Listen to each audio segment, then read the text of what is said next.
This season, Texas Tech is switching to all mobile ticketing. That's right, season tickets, mini plans, and single game tickets for all Texas Tech football, men's basketball, women's basketball, and baseball events are now mobile. So what does this mean for you? Convenience. Because your tickets will be stored on your mobile device, you no longer need to worry about receiving or printing physical copies of your tickets. This new process eliminates the need to coordinate meeting times for ticket distribution by allowing you the flexibility of easily transferring your tickets from your mobile device to the personal device of friends or family. So arriving to the game at different times is no longer a problem.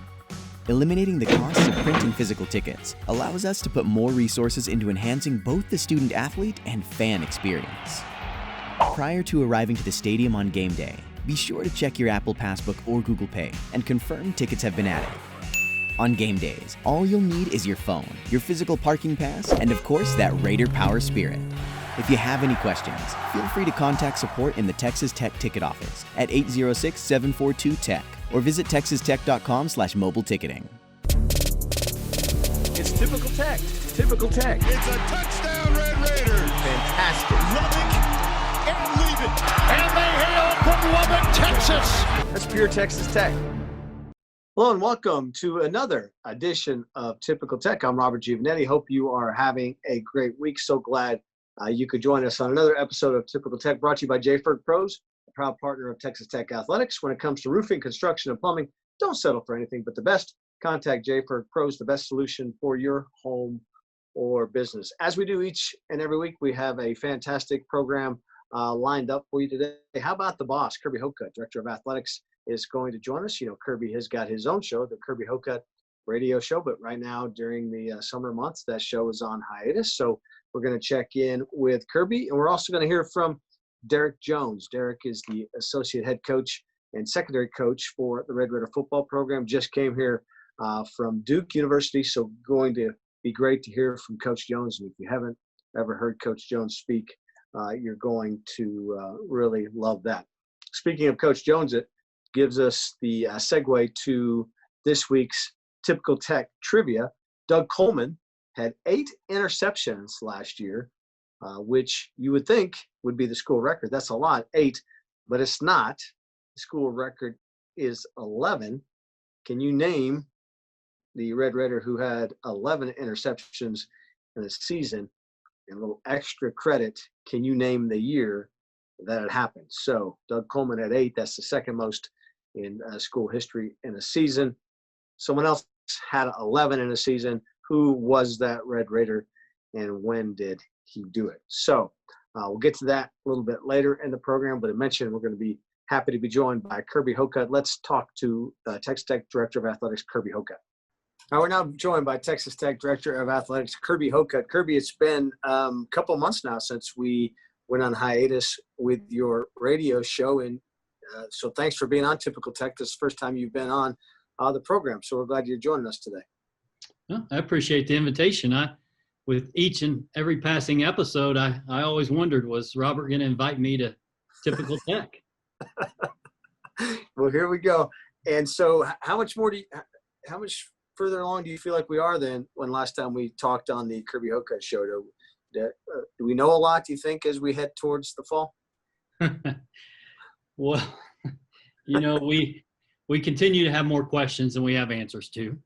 But we continue down a pathway that we are moving very cautiously, that we are constantly reassessing. And, you know, the question there is, what do we anticipate for this fall, football in particular? And, you know, we're still going down the pathway of planning for a 12-game season.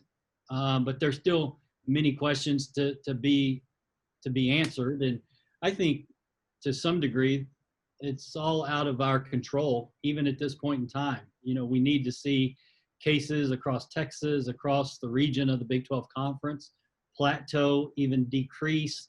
And then, you know, we've got to work within each of our communities to make certain that we've got the testing kits, the testing capabilities, the opportunities to get those tests turned around in a short period of time to provide a safe environment for a high contact sport. So still a lot of details to be worked through, Gio, and those are things that we're talking about every day. how hard does it make it when you think, okay, we got schools on the East Coast, we got schools on the West Coast, we got schools in the middle. No one's in the same place right now. No, we're not. And this is going to be a school year, an athletic year in front of us that is going to be different than what we've become accustomed to. There will not be a normal athletic year in front of us, but at the same time, we're going to continue down this pathway and again, move very cautiously, and hopefully we can be in a position where we can still have athletic competition this fall. When talking to your coaches, I know you communicate with them weekly. I know you always compliment our coaching staff, but how do you think they've handled this? Because a lot of crisis, a lot of adversity they've had to deal with.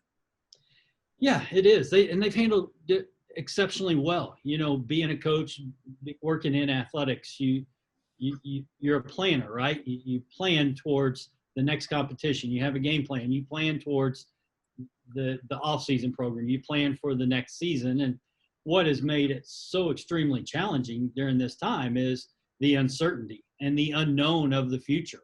And our head coaches have been exceptional through this time in their understanding of the fact that they are going to have more questions than I'm able to provide them answers to right now. So they've been extremely patient and understanding about such an unknown of this virus that continues to be in front of us.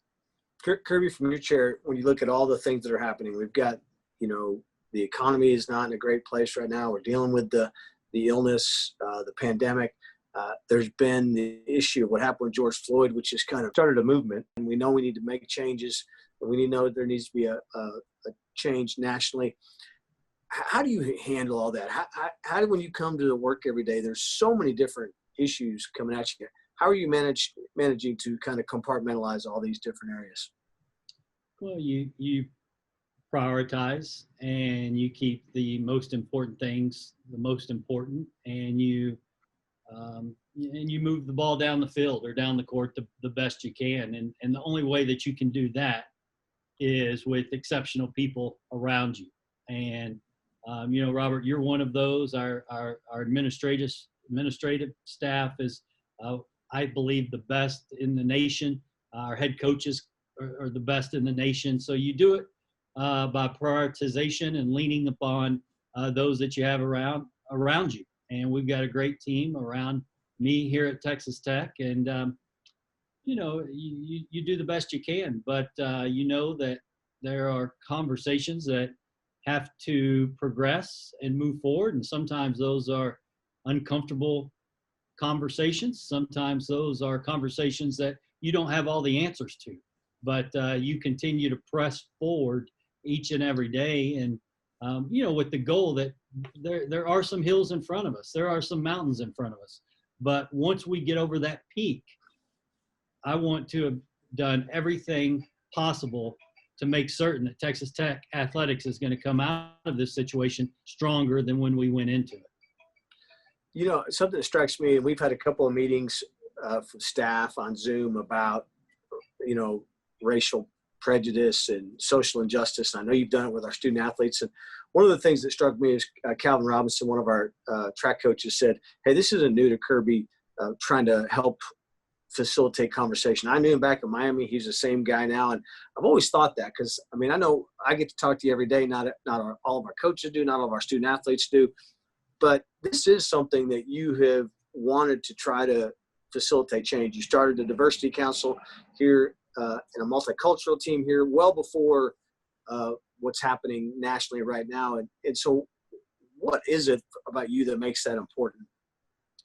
Well, it's passion for what we do every day in intercollegiate athletics. And there are two major components of it, right? One is we work in higher education, and we are involved in education, preparing young people for life and for success when they graduate Texas Tech University and move forward in their chosen career. And I'm passionate about that because I saw the role that college athletics played for me in preparing me who I am today. And without that experience as a student athlete and without those relationships with my coaches, I would not be prepared today to do what I do. So I'm passionate about education and our student athletes and preparing them for life. And then the second major component that we do is we're competitors. We're competing to win at this level, and you want to be the very best. And there's nothing more that I could wake up to each and every day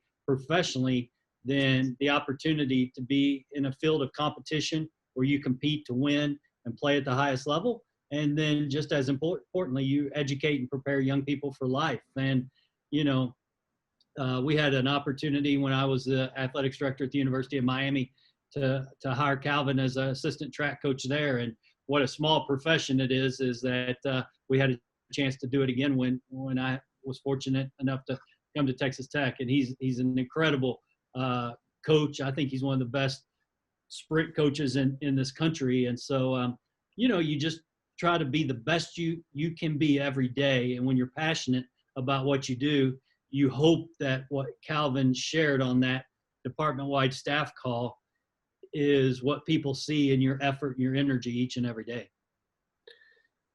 You and I've talked about this before. Have you ever seen any time like this at all? And is there anything you could even compare what we're going through right now to any other time in your career? No, you really can't. Never dreamed ever in my career, but when we left Kansas City back in March, that afternoon, I never dreamed that we would be sitting here, Robert, in the end of July with as many unknowns and as many questions as we have today. So I've never experienced anything like this professionally. Never dreamed about anything like this professionally. As an athletics director and a leader, you try to anticipate the future. And I would make sure I spent some time each month thinking about the unknowns, the uncertainties. Where are our blind spots? What could come and affect our organization and our progress as an athletics department? But in those moments of thought, I never thought to the degree of a pandemic and it affecting our world and our profession to the degree that it has. So it's been a challenge unlike anything that I've seen professionally. When you got on the plane, you guys found out when you landed that everything had been canceled, but wasn't there even a small part of Kirby Hocutt getting on the plane thinking, hey, we might be back to business in a couple weeks or a couple months? Yeah, of course there was. Of course there was. We all had that thought of, are we making the right decision, we being the NCAA, to cancel March Madness? Are we really being thoughtful in making the decision to cancel our spring championships, and coming back and looking, Tim Tadlock in the eye. And, he had a team that he believed, we all believed, they believed could win the whole thing in Omaha this year. And obviously there was so much baseball to be played, but, yes, sitting there, coming home that day, you thought, at least in a couple of months that we would be back to competing and training and doing the things that we enjoy doing in college athletics. Any idea, can you give us any kind of insight? When do you think, hey, we'll know? There's not really there's no date sitting there that says we got to know by this date, right? It could be, I guess it could be September 5th when we're supposed to play, but eventually somebody has to make a decision that's going to snowball for everyone else. Do you have any thoughts on when that might be? Well, I don't have a date. There's not been one particular date that's been discussed that said this is a drop dead date for us to make a decision. Obviously, time is not on our side right now when you look towards September 5th. To me, Robert, this has been a very linear process. And, once all activities stopped, the thought and the conversation turned to return to campus, return to activities. And so we were able to get our student athletes back to campus for voluntary workouts, and specifically talking about football here. And then, we had active COVID cases on our campus. We had up to 23 football players test positive for COVID. We made the decision not to stop our voluntary workouts at that time, but to try to manage and live with this virus and move forward. And we were able to do that. And now we are managing through this linear process to get to camp. And I hope we can continue to manage it to the point we can get to preseason camp, and we can put shoulder pads and helmets on, and we can provide a safe environment to do that. And we can manage whatever happens during that time. And then you get closer to the fall season. So again, I think that there are instances outside of our control, matters outside of our control, that will largely dictate, how far in this linear process that we can go. And hopefully we can get through a complete 12-game football season. Are you able to take any time to go, don't want to think about this anymore? How you been? How you managing to unwind on evenings or weekends? Oh, you constantly think about it. I mean, as embarrassed as I am to say this, I'll reveal it to you. I mean, I've dreamed about the COVID virus at night. I mean, it has been all encompassing. It really has. Ever since we came home from Kansas City, it is, 95% of everything that we've dealt with. And, you've been a big part of that team, Robert, as we continue to manage and deal with this. So, it's like everything. You try to be balanced in what you do, but there's not been much balance here in the last few months when it comes to this. It's been, everything that's right in front of us. Well, hopefully we'll, appreciate, our fans have been great, right? They've hung with us. We've had great renewals on football and basketball. And I know they're like all of us. They want to get back and get to competition. So our fans have been great, and hopefully we'll have some news for them soon. Yep, that we will. And you're right. I mean, the Red Raider Nation is second to no fan base in this country with their passion and the level of support that they continue to give this athletics department year after year and decade after decade. And there are exciting times ahead for Texas Tech athletics. And as I said, it's our plan, it's our goal to come out of this stronger than we've ever been before. And you don't have to look back very, very far to see the trajectory that this department has been on. And we're going to get all of our programs at that level. And there's going to be great years ahead for the Red Raider Nation. All right, Kirby, thank you for being on your first ever Typical Tech. Appreciate it. Thank you, Robert. J-Ferg Roofing Pros. Knowing that your communities have turned to J-Ferg Roofing Pros to roof your schools, churches, and hospitals, you'll find comfort at home living under a J-Ferg roof. If you want a quality roof from a local company who will be here after the storm chasers are gone, call J-Ferg Roofing Pros today. Don't just get a roof, choose a J-Ferg roof. The best solution for your business or your home. J-Ferg Roofing Pros. Okay, we're now pleased to be joined by the newest member of the Texas Tech coaching staff, Associate Head Coach and DB Coach Derek Jones. Coach Jones, how you been settling in this spring and summer in Lubbock? You finally kind of getting into a routine? Yeah, everything has gone kind of settled in for me. After spring break, I went back home to North Carolina and got stranded there for 2.5 months, and was able to return here mid-June, and actually just got my family here 2 weeks ago. So we're all getting settled in and making Lubbock home. That's great. I'm sure for you too, that was a great relief, right, to get everyone back together again as you guys were separated for a while. Yeah, that's one of the tough things about coaching when you make a move, separating your family. And probably the biggest thing for me, I've got a 12-year-old who's never been anywhere but Duke University. She had never made a transition. That's my baby, and she's right. a daddy's girl. So just not being able to have my hands on her, and I knew she was having a tough time anticipating leaving her lifelong friends or whatever. So it's just relief to be able to look at her and see that smile on her face. So that's probably been the biggest joy I've had. Yeah, because for you in your career, as you look at it, there's sometimes a lot of movement coaches, and you got to Duke and you settled in and you ascended through the ranks. So it's a big decision for you to make that change. Yeah, it was. Early in my career, I actually moved 5 times in a row, 5 years straight, going from Murray State to Middle Tennessee State, from Middle Tennessee to Tulsa, from Tulsa to Memphis, and from Memphis to Duke. So my 21-year-old, she was kind of going through the musical chairs of life at a young age. And, once I got to Duke, just the maturity of the profession, and I'm glad I went through those things early in my career, because it makes you look at every aspect of changing jobs when you get opportunities to go places. And I had a lot of things on the East Coast that you couldn't put a price tag on. I was working in North Carolina, and I'm about 3 hours away from my home in South Carolina, where my 90-year-old grandmother still lives, and my mom, mother, and father, my oldest daughter, her son, and all of my extended family.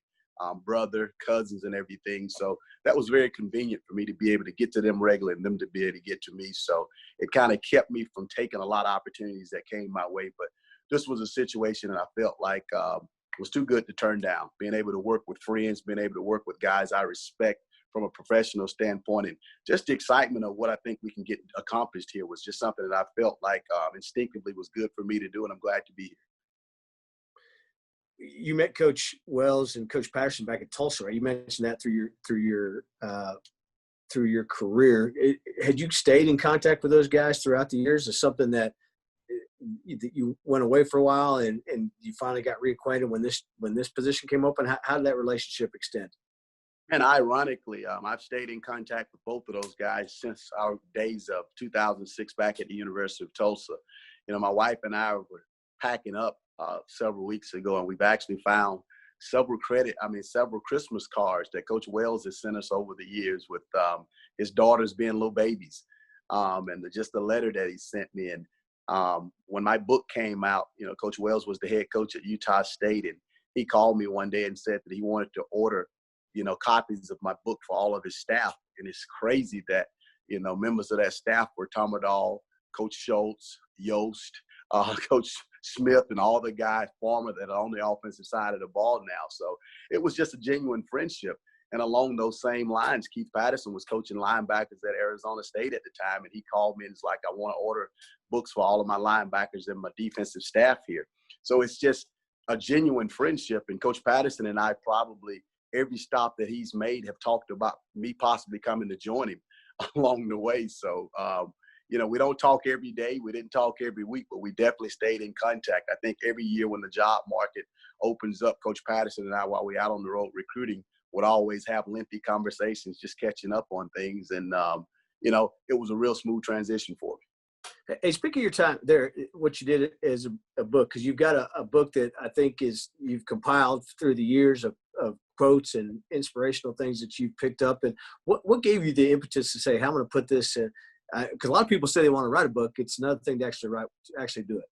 Well, to be honest with you, I'm just like those people. I can't claim that it was me that said I wanted to write a book. It was actually a high school classmate of mine who's actually my business manager now, with the proceeds that we get from the book. And we're lifelong friends, grew up in the same hometown. And she just told me, after reading my quotes on Facebook, probably after about 2 years of doing it, that I needed to write a book.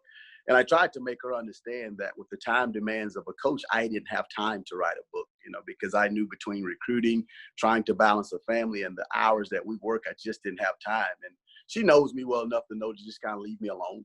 But I guess about a year later, she approached me again, and she was like, well, this book thing has been on my mind again. And right when I went into trying to explain to her for the second time that I didn't have time to write a book, she told me very clearly that she didn't want me to write a book. All she wanted was permission to be able to proceed with putting the book together.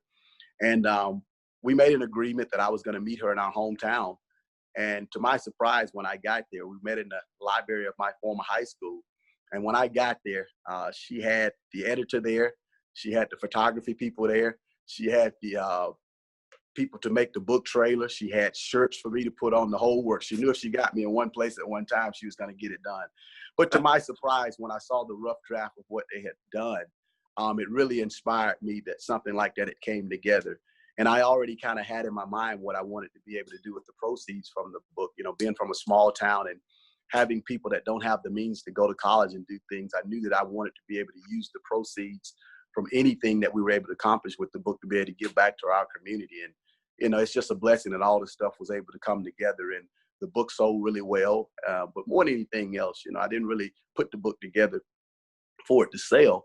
I just wanted to be able to look back at my life one day and know that, I've left a legacy for my offspring to be able to look and say, This isn't something I read in a history book. This isn't something that somebody taught me in a classroom. This is something that my grandfather said or my great-grandfather said. And long after I'm gone, I want them to be able to look at those things and know that those are words that will never get old, that came from somebody that's part of who they are. And part of that, you mentioned that your business partner saw some things you put on Facebook, and you're very prominent on Twitter. When did you see social media as being kind of a vehicle for you to extend beyond just what you're telling your guys on a day-to-day basis? Well, it started back in 2008 when I got to Duke University on Facebook, because Facebook was an area that we could use in recruiting to be able to reach people that were helping the young men to make the decisions. A lot of the young men themselves in 2008 were on Facebook because you didn't have Twitter or Instagram at that time.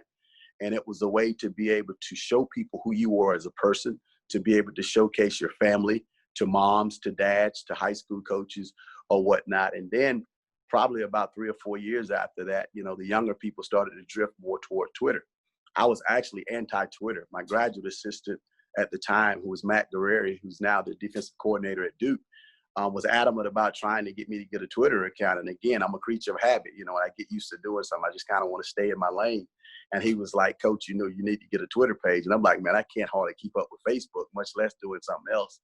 And he was like, Coach, I'm telling you, most of the young men that we're trying to recruit are no longer on Facebook. They're on Twitter. So he actually took it upon himself to put me a Twitter page together, which is the same Twitter page I have right now. And as soon as I got on it, I saw exactly what he was talking about, because it's a much larger audience. And being a coach, what I did was just took a lot of the information that I once put on Facebook and I applied it to Twitter. And it gave me a much broader range of topics, because you're talking to high school kids, you're talking to high school coaches, you're talking to high school teachers. And I've had tons of people over the years reach out to me and tell me how those words have helped them, because they're trying to teach young people lessons, but to be able to point to and say a college coach is saying exactly what I'm saying, maybe puts a little bit more of a fire under those young people than just the teacher, the coach themselves saying it. So, once people tell you that you're doing something that helps them, you kind of feel that you're obligated to do that. And I think that's kind of a part of my resume of coaching. That's just a basic fundamental for me now. I get up every day and I just try to think of 3 or 4 different things that I think somebody needs to hear or may benefit from hearing. And I post it and I go with it. And it's kind of my relaxation, to be able to get my day going as well. I call it my cup of coffee. I get up in the morning and it kind of exercises my mind to be able to think of the things that I want to say. And I post them and let them do the work for the rest of the day. Hey, I think it extends to you. So, with what's going on in the country, with what happened with George Floyd, I think it has spurred people into action. Maybe some people who haven't been in action. You've always been vocal and using your voice. But here at Texas Tech, we've had a couple of staff-wide meetings where we've addressed some of the issues. And for you, how important has that been, especially as a guy, knew that you can help maybe educate people in new surroundings?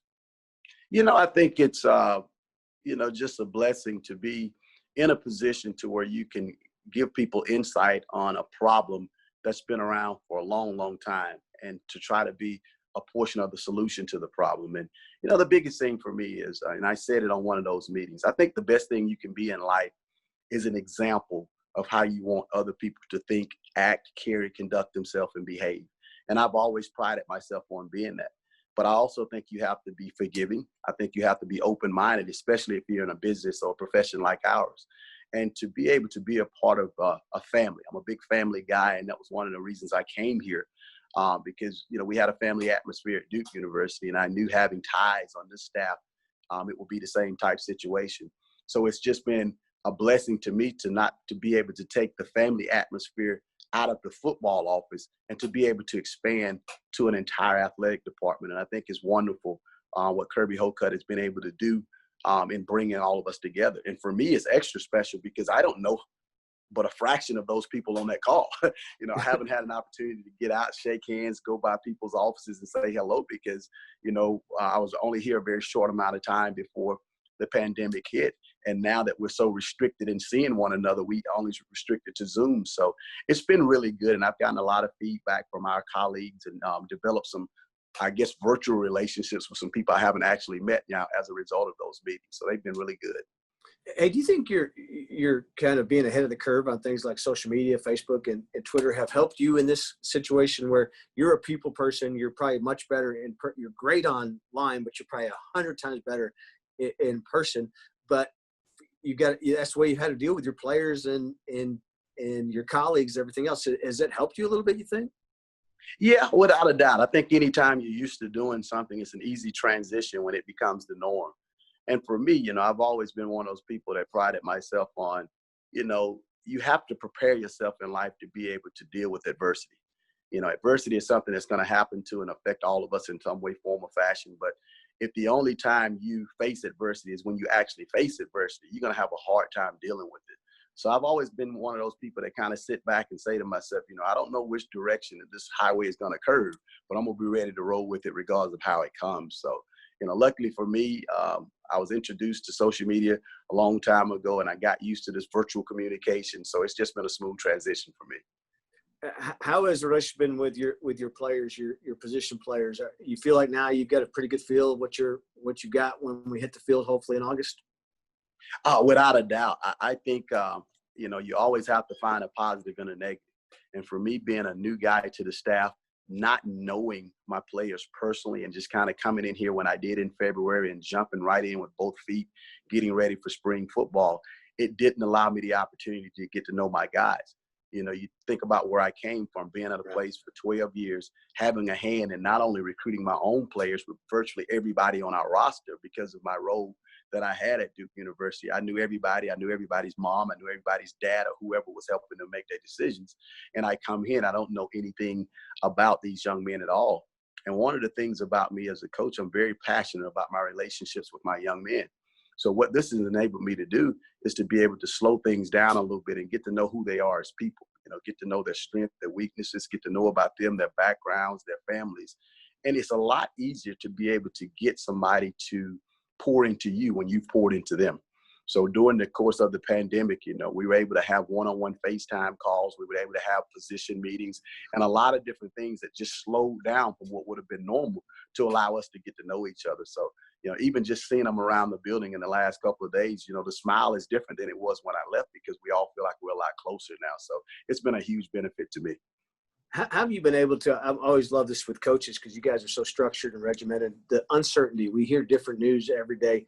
How are you personally handling all the uncertainty? How do you deal with it? For me, I've always been very big on one simple term. Don't worry about things you can't control and control the things you can control. And, I live that. For me, we don't know what's going to happen with the season. The one thing I do know about the season is they're not going to call and ask me. So for me, I think the thing that you have to do is, coaching is much bigger than coaching X's and O's and coaching, 12 ball games. Coaching is about mentoring. Coaching is about helping young men to grow. And the role that I sit in right now, I see it as my role to be able to help these young men understand exactly what I just said. There's so much you can do to help people grow in a time like this that's going to benefit them for the rest of their lives. And it's enabled me to be able to do that with them. I'm not going to sit back and come to work every day and, watch ESPN to see what they're saying about us playing, because my obligation in this role is to be able to help young men grow into men. And I'm finding time, I'm finding ways and different things to be able to do as far as that. I told a young man even that we were recruiting the other day on the phone, I know one thing for sure. At some point in time, if I'm still alive, I'm going to get to coach the game of football again. I don't know when that is. And luckily for him, being a top-notch prospect, at some point in time, he's going to be able to coach football again. But what I tried to explain to him was the thing that he and I both have to do as leaders, we have to be examples to other people about that.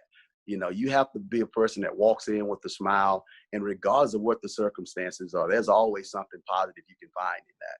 And, I got on that phone call with him, and he was kind of down in the dumps about not knowing if they were going to have a season. And he was really excited by the time we got off of them, just because I explained to him all the other things that he could do in this situation and the blessing that he had. Because the truth is, a lot of his high school teammates may not get to play football again because they're not going to be college athletes if they don't have a season or whatever. So, I just don't believe in sitting around worrying about things I can't control, because we can always learn something from any situation that arises. Well, Coach, we are so glad you're here at Texas Tech. Thank you for taking a little time with us today, and we can't wait to get to see you on the field here, hopefully in a couple weeks. I appreciate you guys having it on. So thank you again to Kirby, and thank you again to Derek Jones for joining us. And thank you for watching Typical Tech. You can like, subscribe, do all those things to us. Texas Tech Athletics Podcast channel, give us a 5-star rating.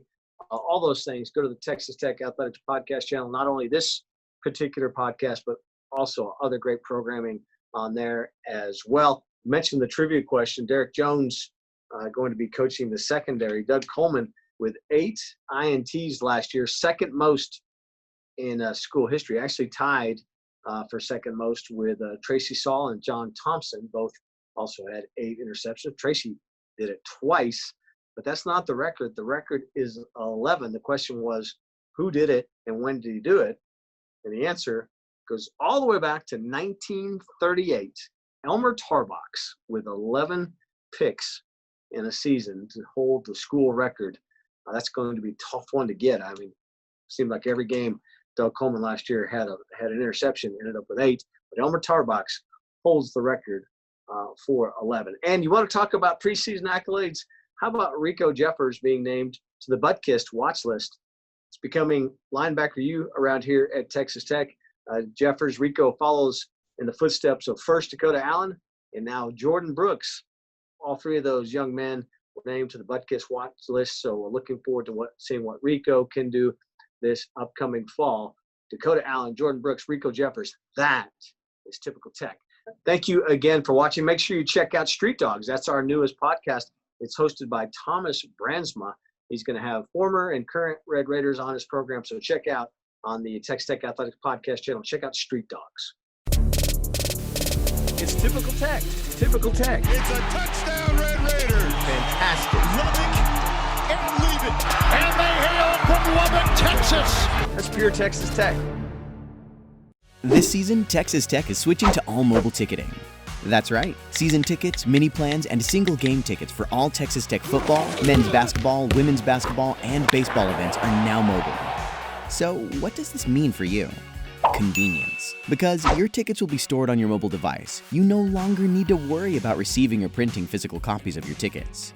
This new process eliminates the need to coordinate meeting times for ticket distribution by allowing you the flexibility of easily transferring your tickets from your mobile device to the personal device of friends or family. So arriving to the game at different times is no longer a problem. Eliminating the costs of printing physical tickets allows us to put more resources into enhancing both the student-athlete and fan experience. Prior to arriving to the stadium on game day, be sure to check your Apple Passbook or Google Pay and confirm tickets have been added. On game days, all you'll need is your phone, your physical parking pass, and of course that Raider Power Spirit.